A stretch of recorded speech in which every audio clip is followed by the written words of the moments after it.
गौरव, आज मी एक व्लॉग बनवणार आहे. First vlog of our channel. काय तुलाच बोलत होती. आज आम्ही जाणार आहोत सुपर डुपर हा मराठी मूवी बघायला. मराठी लोकांनी तरी मराठी मूवी बघावे. मराठी लोकांनी मराठी पिक्चर नाही बघितले तर मराठी सिनेमा आणि मराठी इंडस्ट्री कशी पुढे जाणार. आत्ता वाजले आहेत 12:30. सॅटर्डे आहे, सो आरामात दिवस चालला आहे. कॉफी प्यायली आहे, बुक वाचते आहे आणि संध्याकाळी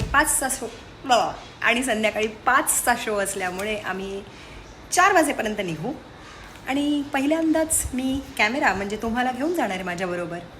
माझं असं मत आहे की आपण हिंदी मूवीज आजकाल खूप बघतोय आणि which is a good thing. Hindi English सगळं बघावं, पण अलॉंग विथ दॅट मराठी लोकांनी मराठी पिक्चर नाही बघितले तर मराठी सिनेमा आणि मराठी इंडस्ट्री कशी पुढे जाणार. आणि प्लस आय रिअली थिंक की आजकाल मराठी पिक्चर्स आर म्हणजे गुलकंद नावाचा जो पिक्चर होता, जर तुम्ही बघितला नसेल तर आय वुड हायली रेकमेंड की तो पिक्चर बघा. इतका इमोशनली इंटेलिजंट मूवी मराठीत कोणीतरी बनवला आहे.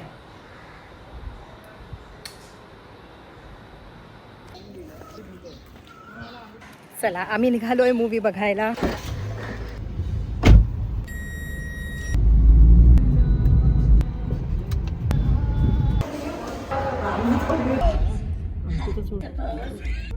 तुम्ही जर हा मूवी बघितला नसेल तर ह्याच्यामध्ये 2 यंगस्टर्स असतात जे खूप पार्टी करतात आणि लिव्ह इन रिलेशनशिपमध्ये राहण्यासाठी एक नवीन घर घेतात. पण त्याच वेळी त्या घरात एक दुसरी गावातली फॅमिली येऊन सुद्धा राहत असते. घराचा ताबा सोडायचा नाही म्हणून एकाच घरात ही वेगळ्या प्रकारची लोकं राहत असताना काय गोंधळ होतो आणि ते कसे एक दुसऱ्याच्या कल्चर्सकडून शिकतात याबद्दल हा पिक्चर आहे. ओव्हरऑल खूप एंटरटेनिंग आहे, खूप फनी आहे, वेगळा आहे. एंड जरा बेटर असू शकला असता पण डेफिनेटली वर्थ अ वॉच.